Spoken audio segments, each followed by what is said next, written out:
6h. Bonjour et bienvenue à vous tous qui nous rejoignent sur Radio Côte d'Ivoire. Tout de suite, le journal de 6h, il est présenté par Jérôme Kouakou qui énonce justement les titres. Plus de 18 milliards de francs CFA pour résoudre durablement les questions d'eau potable dans la région du Yambol.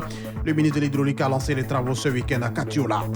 Il était la figure la plus connue de l'église catholique au Congo. Laurent Moussengo, cardinal et archevêque émérite de Kinshasa, est décédé hier en France à l'âge de 81 ans. Et puis, journée historique hier à Cuba. Des manifestations se sont emparées de tout le pays. Les interdits et la peur n'ont pas résisté face à la crise. Liberté et dictature, voilà le combat des manifestants. Voilà pour le menu aussi. Bonjour à tous et bienvenue. Bonjour Jérôme. Bonjour Didier. On commence tout de suite fin des commémorations de l'an 1 du décès du Premier ministre Amadou Gon Coulibaly. Vous l'avez dit, les cérémonies marquant donc l'an 1 de la disparition subite du Premier ministre Amadou Gon Coulibaly se sont achevées hier dimanche par une messe d'action de grâce dite en l'église Le Bon Pasteur de la Riviera. Ce moment de prière a eu lieu en présence du Premier ministre Patrick Achi et de plusieurs autres membres du gouvernement.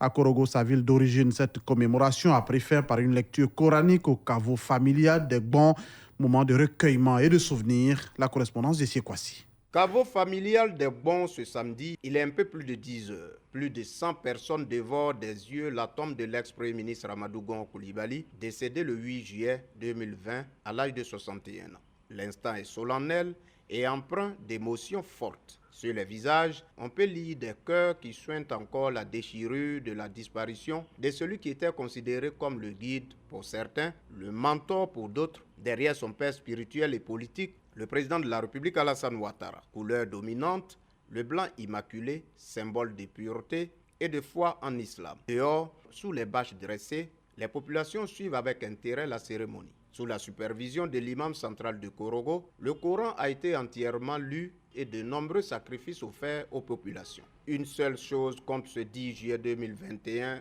un an après la mort de l'ex-premier ministre, demander à Dieu d'accorder le paradis Firdaus, le meilleur des paradis, à Amadou Gon Coulibaly. Ici sur terre, on a demandé à Allah de panser les plaies provoquées dans les cœurs par la disparition brutale du défunt.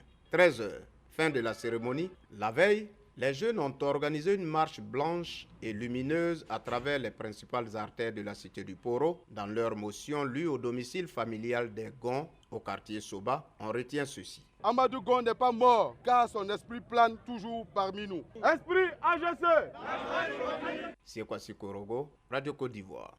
Béthier rend hommage au chef de l'État. Oui, hommage pour les nombreuses actions de développement posées dans leur localité ce week-end. Toutes les filles et tous les fils de Béthier sont sortis pour dire merci à Alassane Ouattara. Richard Dibia Bonois y était. Alassane Ouattara a sorti Béthier de son enclavement. C'est le maître mot que l'on entend ici sur toutes les lèvres dans ce chef-lieu de département. Construction du pont sur le fleuve Komoué pour permettre à Béthier de s'ouvrir au reste du monde. Électrification dans tous les hameaux, même les plus reculés. Et la cerise sur le gâteau, le lancement des travaux de bitumage du tronçon reliant Béthier à Yakassé à Tobrou, le pays entier. Autant d'acquis qui justifient cette mobilisation des filles et fils du département qui à l'unisson ont dit merci au président Alassane Ouattara. Le député de la circonscription électorale Béthier Diamalakro, l'honorable Tarou Maniza Etienne, pour certaines précisions. Monsieur le Président, vous êtes un homme dynamique, travailleur, infatigable, maître d'œuvre des grands chantiers, déterminé pour la cause du peuple ivoirien. Je tiens à vous rappeler, Excellence Monsieur le Président, que les missions que vous nous avez assignées ont porté fruit, car le RHDP est en marche dans le département de Béthier. Les populations de Béthier reconnaissantes ont offert plusieurs présents au chef de l'État et aux parrains de la cérémonie. Richard Dibi Abonois, Béthier, Radio Côte d'Ivoire. 18 milliards pour régler les problèmes d'eau dans le Hambol. Oui, l'eau potable à Katiola et localités environnantes ne sera plus un problème. L'État renforce les capacités de la région. Le ministre de l'Hydraulique, Tchakba Laurent, a lancé les travaux samedi à Katiola. Coût des ouvrages, plus de 18 milliards de francs CFA. Retrouvons Guy Roger Yoboué de Radio Boaké. Les absences répétées de l'élève Ouattara Sira au cours et les soucis de bien de femmes du fait de la corvée d'eau seront bientôt qu'un triste souvenir. On se lève le matin à 6 heures, ça va peser l'eau pour venir avec ça à la maison pour se laver. Donc le temps qu'on va prendre pour à l'école, là, c'est déjà passé. On vient en retard. Ce que le maire a fait aussi, c'est très bon. Je suis contente. Je suis à Foro. Vraiment, nos enfants souffrent. Sinon, on se réveille le matin, aller puiser l'eau avant d'aller à l'école. Vraiment, nous-mêmes, ça nous fatigue. Le projet est lancé, c'est vraiment, nous sommes contents. Réjouissance de ces femmes parce qu'en procédant au lancement des travaux du projet structurant de renforcement de l'alimentation en eau potable, le ministre de l'Hydraulique, Tchagba Laurent, attend assurer de manière pérenne la fourniture en eau de qualité au département de Katioula et des villes environnantes. Pour le premier magistrat de la ville de Katioula, le ministre des Mines, du Pétrole et de l'Énergie, l'acte que vient de poser le ministre en charge de l'eau restera à jamais inoubliable. Kabara Thomas. C'est un événement historique qui permettra, comme le ministre de l'Hydraulique l'a dit, d'avoir de l'eau pour les populations pendant encore des années et des années. Et à ce titre, nous voulons remercier personnellement monsieur le ministre de l'Hydraulique pour être venu lancer ces travaux qui vont enfin soulager nos mamans. Naturellement, nous voulons très respectueusement dire un grand merci au président de la République, son Excellence M. Alassane Ouattara, qui nous a gâtés ici dans le Hambol. En attendant la fin des travaux du projet structurant, prévu pour durer 3 ans, une unité compacte d'Aigremont, UCD, a été installée pour combler le déficit, mais peine à jouer pleinement son rôle à cause de la sécheresse des barrages. Guy Roger Yoboué, Radio Boaké pour Radio Côte d'Ivoire. 8 meilleurs bâtisseurs distingués. Oui, ils ont été distingués surtout pour les actions sociales menées en faveur des populations. L'initiative est de Bassim, qui est bâtisseur de la Côte d'Ivoire moderne. Franck Michael Kofi est le promoteur du prix Bassim.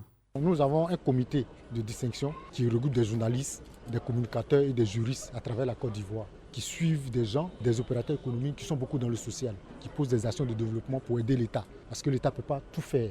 Donc nous, en tant qu'agence de communication, à travers ce prix, nous mettons la lumière sur pour les encourager à toujours œuvrer dans le social. Comme le disait Feufeu Chouboigny, la Côte d'Ivoire est une nation solidaire. Parce qu'il y a des gens qui ont plein d'argent qui n'aident pas. Mais quand vous voyez des gens qui ont le peu, qui partagent, qui créent des emplois, qui soutiennent les veuves et les jeunes, je pense qu'on doit les encourager. Même la petite vendeuse d'Aloko, si elle n'a rien, moi je la distingue. Je vais l'honorer, je vais l'encourager à aller de l'avant. C'est ça qui fait la particularité du prix Bassim.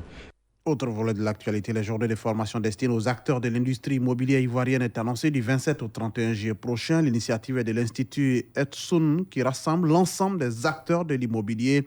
La deuxième édition verra la participation de pays étrangers. Jean-Calvin Etienne, président exécutif de Etsun Institute, parle ici des innovations de la deuxième édition de la première université de l'immobilier. Pour la deuxième édition, nous pouvons noter donc l'aspect international de la deuxième édition. Au-delà du renforcement des capacités des principaux acteurs, cette édition veut avoir un impact sociétal. Donc nous avons entrepris d'initier des jeunes au métier du bâtiment, de l'immobilier, des travaux publics. Ainsi, nous allons donc organiser dans le prolongement de l'université de l'immobilier un ensemble de formations qualifiantes adressées aux jeunes chômeurs, aux jeunes étudiants, également aux jeunes filles qui font leur premier saut dans le marché de l'emploi.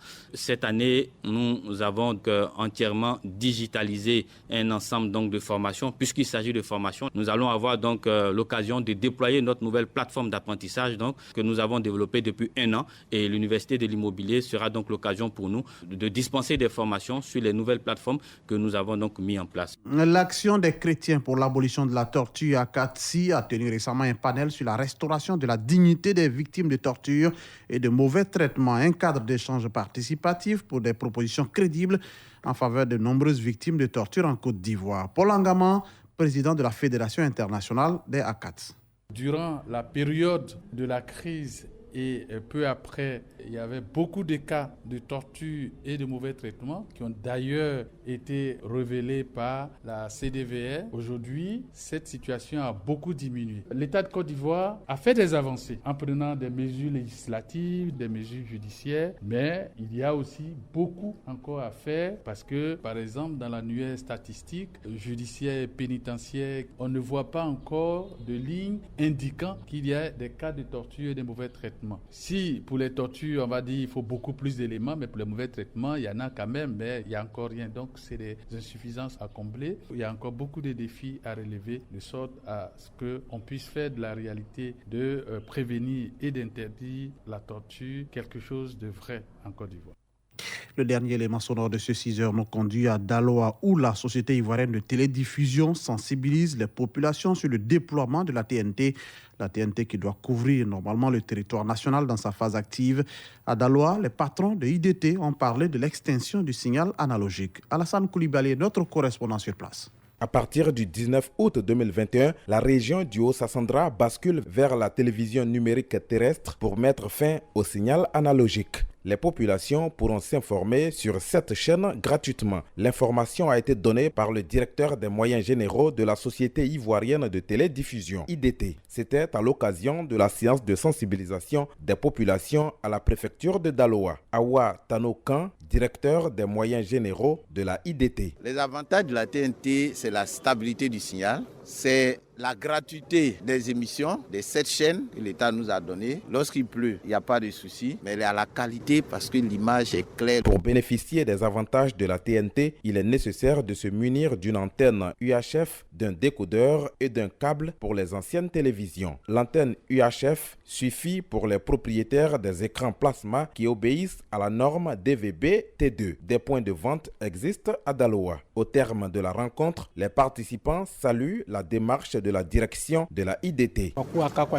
Avant, dès qu'il pleut, ça neige et souvent il y a une télévision couleur qui sort blanc-noir. Vraiment, je voudrais saluer toutes les autorités. Madame Kadio, née Série Martin, nous avons vu les éléments. Bon, c'est pas trop coûteux, surtout qu'on ne paye pas chaque mois, donc ce sera bien. Ce nouveau système de communication va générer de l'emploi pour les jeunes qui ont été formés et mis à la disposition des revendeurs des kits TNT. Alassane Koulibaly, Daloa, Radio Côte d'Ivoire.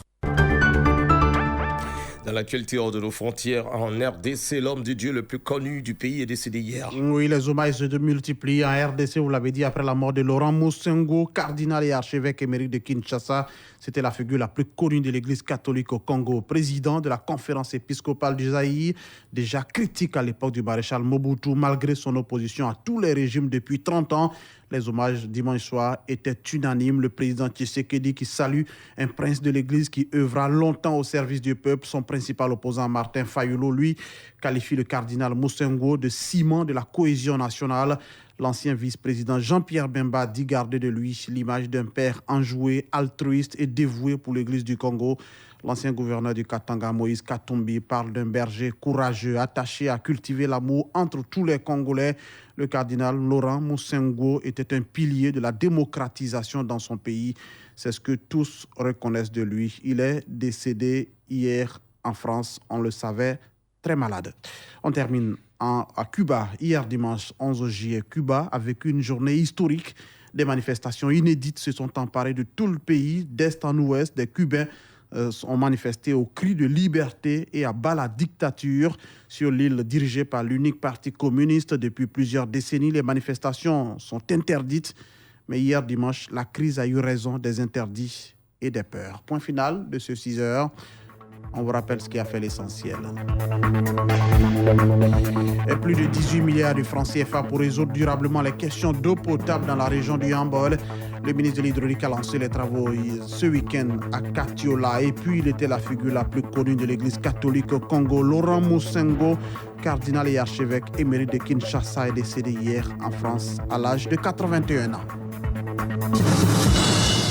Ainsi se résume l'actualité sur Radio Côte d'Ivoire. Le 6h, un journal présenté par Jérôme Kouakou que vous retrouverez justement à 7h pour un nouveau journal. Madame, Monsieur, dans un instant, le sport. Radio Côte d'Ivoire, les sports d'ici et d'ailleurs.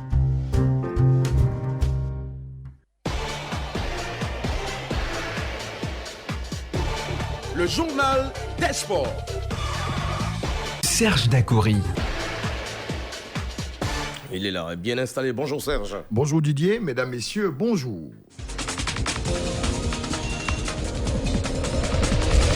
On commence par le football à l'international, évidemment, Euro 2021, on va dire 2020. L'Italie sort vainqueur hier dimanche en finale face à l'Angleterre. La squadra azzurra sur le toit de l'Europe hier dimanche au stade mythique de Wembley à Londres. Dans cette finale Italie-Angleterre, eh bien, la nationale italienne s'est imposée 3-2 au tir au but après 1-1 après 120 minutes.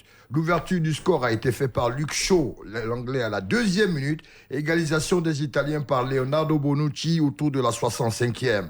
Eh bien, il a fallu recourir au tir au but après 120 minutes pour voir l'Italie, avec son excellent gardien Gigi Donnarumma, arrêter 3 pénaltys, permettant ainsi à la Squadra, après 1968, de remporter son 2e trophée, 7 euros, du côté de Londres. Bien, Roberto Mancini reste l'Italien qui aura marqué son époque avec, depuis 2018, un record d'invincibilité de 34 matchs. L'Italie sur le toit de l'Europe. Copa América également, Lionel Messi offre enfin un trophée à son pays, l'Argentine. Après 28 ans de disette, l'Argentine renoue avec le succès grâce à sa victoire obtenue samedi dernier au stade Maracanã du Brésil face à son rival de toujours, la Seleção de Neymar. Duel entre Neymar et Messi.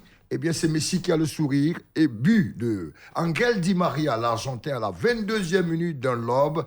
Eh bien, ce but a suffi au bonheur des Argentins. Le Brésil a tout fait pour revenir au score, mais n'a pas pu égaliser. Du coup, l'Argentine remporte son 15e sac dans cette Copa América. Messi, enfin, donne un trophée à l'Argentine en suivant les pas de Diego Maradona. Et puis football sur le continent, finale de la Coupe de la Confédération. Le Raja de Casablanca a remporté la compétition samedi dernier. Oui, c'était Cotonou, la capitale du football africain, le week-end dernier, au stade rénové de Kounou, Général Mathieu Kerokou, devant toutes les grosses personnalités du football africain, avec Patrick Motsepe, le président de la CAF en personne, dans cette opposition de la finale de la Coupe de la Confédération, 100% maghrébine, Raja de Casablanca, jeunesse sportive de Kabylie. Eh bien, ce sont les Marocains qui se sont imposés 2-1. Et du coup, les Marocains joueront la Super Coupe en attendant le vainqueur de la Ligue des Champions qui sera programmé le samedi 17 juin prochain entre l'équipe de Al Ahly d'Égypte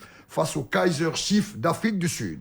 Et puis tennis en international, Wimbledon 2021, le numéro 1 mondial, Djokovic gagne son 6e titre dans cette compétition. Oui, il y avait la finale à Wembley hier, mais il y avait aussi une finale du côté de Londres avec Wimbledon. Oui, un Italien était en finale, Matteo Berrettini, face au numéro 1 mondial, le Serbe Novak Djokovic. Eh bien, dans cette opposition, Djokovic s'est imposé avec une victoire en 4-7, 6-7, 6-4, 6-4, 6-3.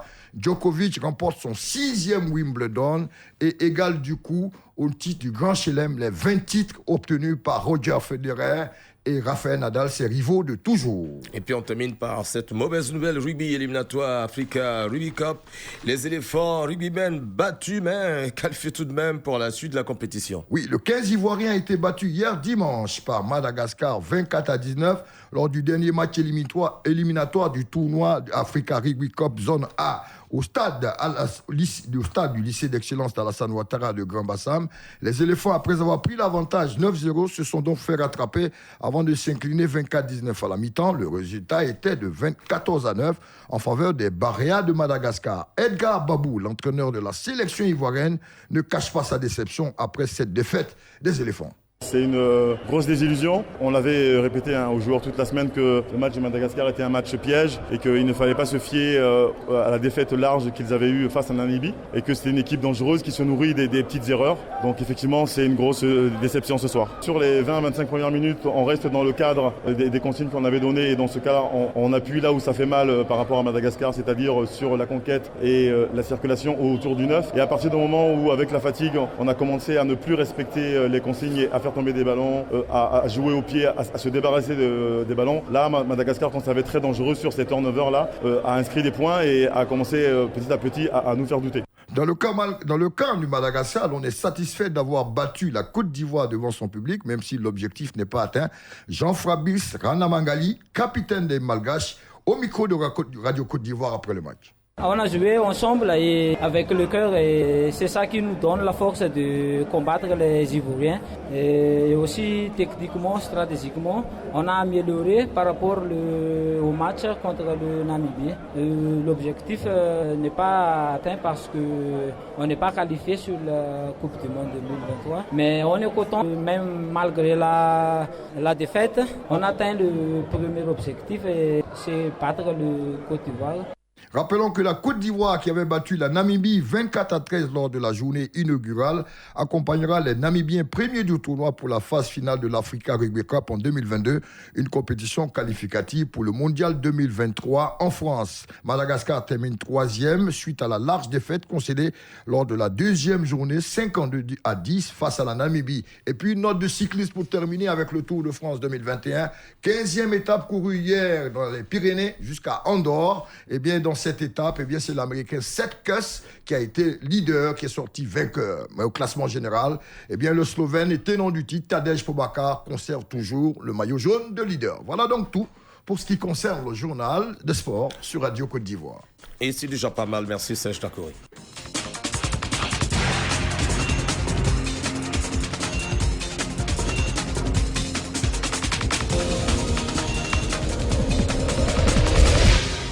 Depuis 2018, la Côte d'Ivoire a adhéré à l'initiative pour la transparence dans les industries extractives ITE.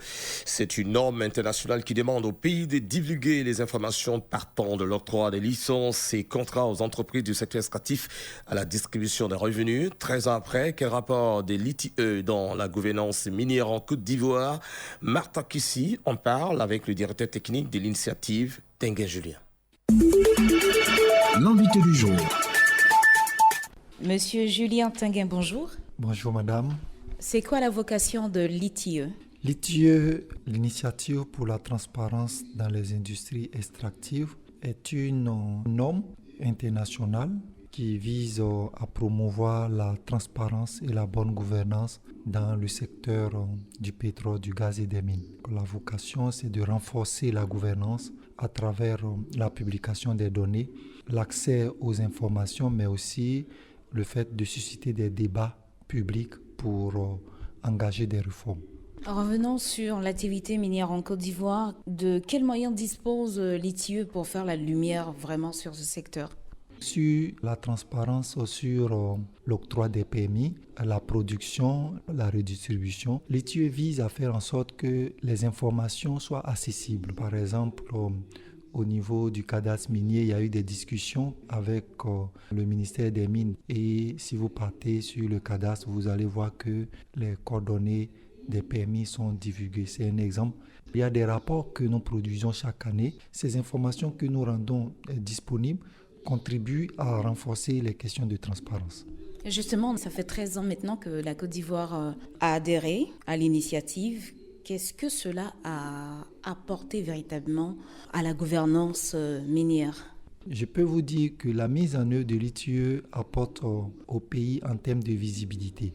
L'ITIE a favorisé un climat de dialogue à travers l'ensemble des acteurs, ce qui n'existait pas par le passé. Et aujourd'hui, la société civile, le secteur extractif et le gouvernement sont sur la même table de discussion pour avancer sur des défis et sur des problématiques. Combien est-ce que l'État ivoirien peut percevoir en moyenne par an sur les activités minières? Cela dépend des années. Le rapport 2018 qui a été publié par le Conseil montre qu'en 2018, l'État de Côte d'Ivoire sur le secteur extractif a eu un revenu de 303,3 milliards de francs CFA. Au niveau de ce revenu, le secteur minier contribue à hauteur de 78,511 milliards de francs CFA. Donc, sur les 2 années 2017 et 2018, le revenu au niveau du secteur extractif tourne autour de 300 milliards. Cela veut dire qu'on n'a pas encore les rapports de 2019 et 2020? Le rapport de 2019 est en cours d'élaboration et sera publié incessamment. Nous sommes très avancés sur la production du rapport de 2019. Les rapports ITIE sont basés sur des données auditées, des données certifiées. Par exemple, en 2019, ces données sont disponibles à partir de juin-juillet 2020. On voit bien que tous ces revenus sont en termes de milliards. On se demande bien, est-ce que les populations en bénéficient? Comment? Tous les revenus au niveau du secteur extractif, pour la plupart, entrent dans le budget de l'État. C'est ce que l'État utilise pour mettre en œuvre les projets de développement et autres.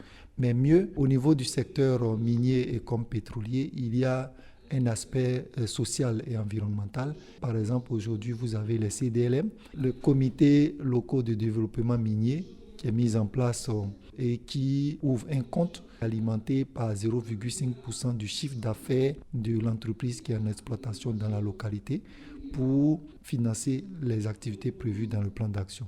Lorsque on exploite dans une localité, les populations impactées profitent quand même de l'exploitation des activités minières dans leur localité. Est-ce qu'on a des cas palpables ? Oui, aujourd'hui, on a des CDLM au niveau de Divo, Agbaou, Iré, Zongné, Bondoukou. En tout cas, il y a une dizaine de CDLM, des financements qui ont permis de construire des centres de santé, des écoles et des logements d'instituteurs, mais de plus en plus des financements des coopératives ou des personnes qui présentent des projets viables. Donc, c'est aussi un facteur qui peut contribuer à la lutte contre la pauvreté au niveau local. Est-ce que la mission de l'ITIE aussi s'étend au niveau des CDLM ? Tout à fait. Lorsque vous voyez les exigences de l'ITIE, il y a une exigence qui parle de déclaration des dépenses sociales. L'ITIE couvre également le CDLM en termes de transparence. D'ailleurs, l'ITIE contribue à la mise en place aujourd'hui d'un manuel de procédure pour aider les CDLM à harmoniser leur gestion et renforcer leur gouvernance. Alors, avec l'ITIE, est-ce qu'on peut espérer à une éradication vraiment de la clandestinité qui touche le secteur minier en Côte d'Ivoire ? L'ITIE demande à ce qu'il puisse avoir un niveau de transparence au niveau du secteur extractif et donc lutter contre la clandestinité. Dans le cas de l'artisanat minier, renforcer la transparence et la gouvernance à ce niveau-là. Mais la responsabilité première incombe au ministère de tutelle. Merci beaucoup à vous, M. Tanguay. C'est moi qui vous remercie.